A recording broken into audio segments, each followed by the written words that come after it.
अनेक वर्षापासून प्रलंबित असलेल्या हट्टा बस स्थानकाच्या मागणीला अखेर यश आलं आहे. तब्बल 2,40,00,000 रुपयांच्या निधीतून उभारण्यात येणाऱ्या नव्या बसस्थानकाच्या बांधकामाचा शुभारंभ आज उत्साहात पार पडला असून वचमतचे आमदार राजूभैया नवघरे यांच्या हस्ते भूमिपूजन करण्यात आले. या बसस्थानकामुळे हट्टा आणि परिसरातील हजारो प्रवाशांची गैरसोय दूर होणार असून वाहतूक सुविधांमध्ये मोठी सुधारणा होणार आहे.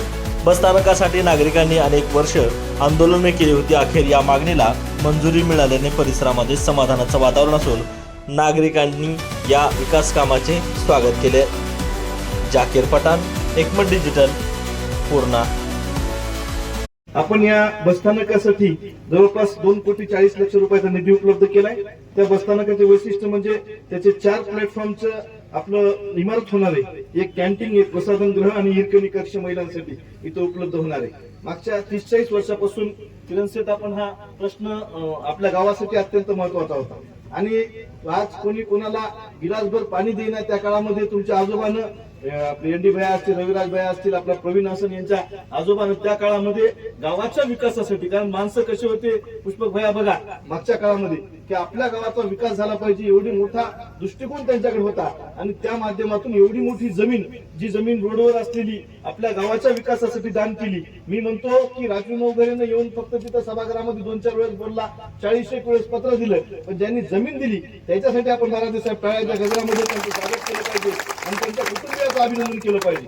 कारण आपण बघितलं असेल, आपले ढगे असतील, ढगेनं सुद्धा तिथं माझं झालं बरं यांच्या माध्यमातून तिथं या गावाच्या विकासासाठी मागच्या काळामध्ये मी जर अधिवेशन सुरू झालं की किरण सेठ, पुष्पक देशमुख, बाराते साहेब असतील, आमचे शेळके असतील, अरविंद खाडे असन, सातत्यानं दुसऱ्या गावचा मुद्दा मांडला तरी ते भैया म्हणायचे आमच्या हट्ट्याच्या बस स्टँडचं काय झालं. आणि मला आता बाकी सगळ्या तालुक्याचं मांडू द्या ना. ते म्हणजे नाही, आधी आमच्या बस स्टँडचं काय झालं. प्रत्येक अधिवेशनामध्ये आपण सातत्यानं पाठपुरावा केलाय. कारण आता मागच्या लोकप्रतिनिधींचं तुम्ही काढलं किंवा त्यांच्या काळामध्ये बस स्टँड झालं नाही, पण बस स्टँड करणं ग्रामीण भागामध्ये लय अवघड आहे. तालुक्याच्या ठिकाणी वसमतला आपण निवडून आल्या जवळपास 11 कोटी रुपयाचा निधी आला. त्याच्यासाठी तालुक्याच्या ठिकाणी एवढं परेशान व्हावं लागलं. त्याच्यासाठी हट्ट्याला होणं जरा अवघड होतं. त्यामुळे मागच्या काळामध्ये झालं नसेल, पण तुमच्या सगळ्याच्या प्रेमामधून मागच्या काळामध्ये सातत्यानं या हट्टा गावानं माझ्यासारख्या कार्यकर्त्यावर 2 वेळेस प्रेम केलं. आज तुम्ही सगळेजण सोबत होते.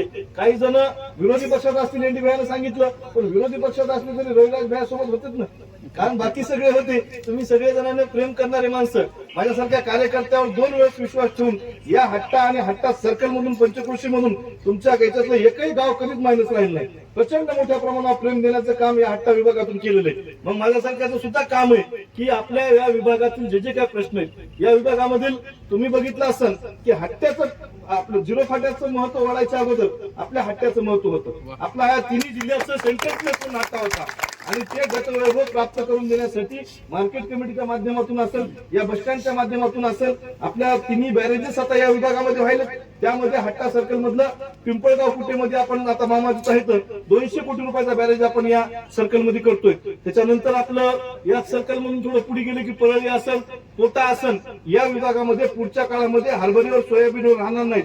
तर या विभागातला शेतकरी सुद्धा हळद असेल, केळी असेल आणि ऊसाकडे आता वळणार आहे. त्यामुळे या विभागामध्ये बस स्टँडचं काम असो, बॅरेजेसचे काम असो, या विभागातले रस्त्यांचे काम असो, शेत रस्त्यांचे काम असो, या सगळ्या रस्त्याच्या कामासाठी निश्चित पुढच्या काळात सुद्धा तुम्हाला आम्हाला काम करायचंय.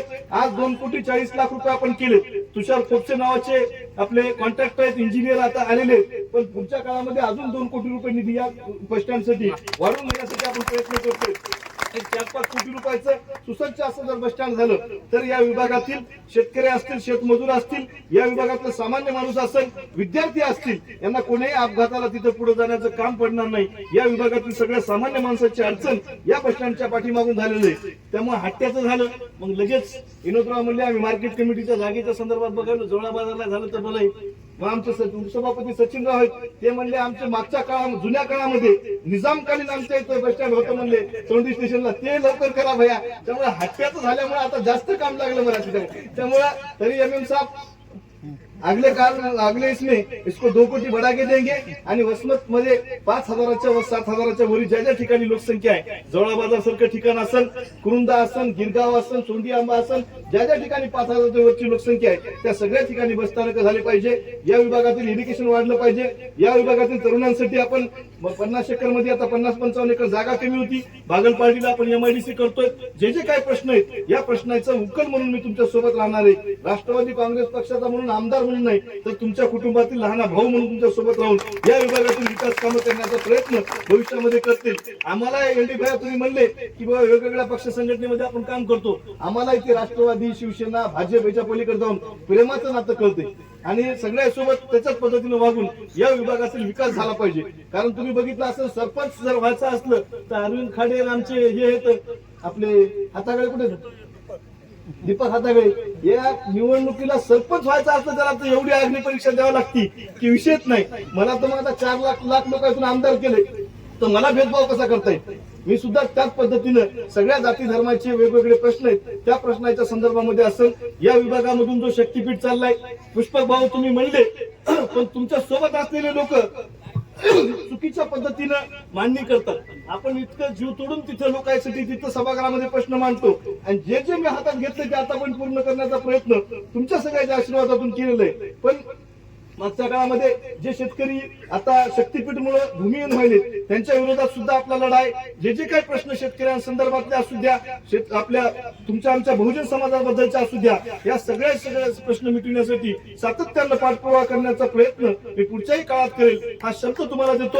या हट्ट्याच्या बसस्थानचं भूमिपूजन माझ्या एकट्याच्या नाही तर या विभागातील सगळ्या लोकप्रतिनिधींच्या हस्ते आणि सगळ्या कार्यकर्त्याच्या हस्ते झालं असं मी तिथे जाहीर करतो. 2,40,00,000 रुपयाचा निधी आहे, तो निधी तो आपण चांगल्या पद्धतीने त्याचं काम करून घेसाल ही सुद्धा अपेक्षा मी तुमच्या सगळ्याकडून ठेवतो. व इथं बोलून तुम्ही आमचा जो मान सन्मान केला, माझ्यासोबत आलेल्या सगळ्या पाहुणे मंडळीचा मान सन्मान सत्कार केला, त्यासाठी मी तुमच्या सगळ्यांचे आभार मानतो. पुढच्या काळामध्ये या विभागातील जे प्रश्न आहेत ते प्रश्न सोडवण्यासाठी सातत्यानं तुमच्या कुटुंबातील सदस्य असल्याप्रमाणे मी राहील हा सुद्धा शब्द देतो. थांबतो. जय हिंद. जय.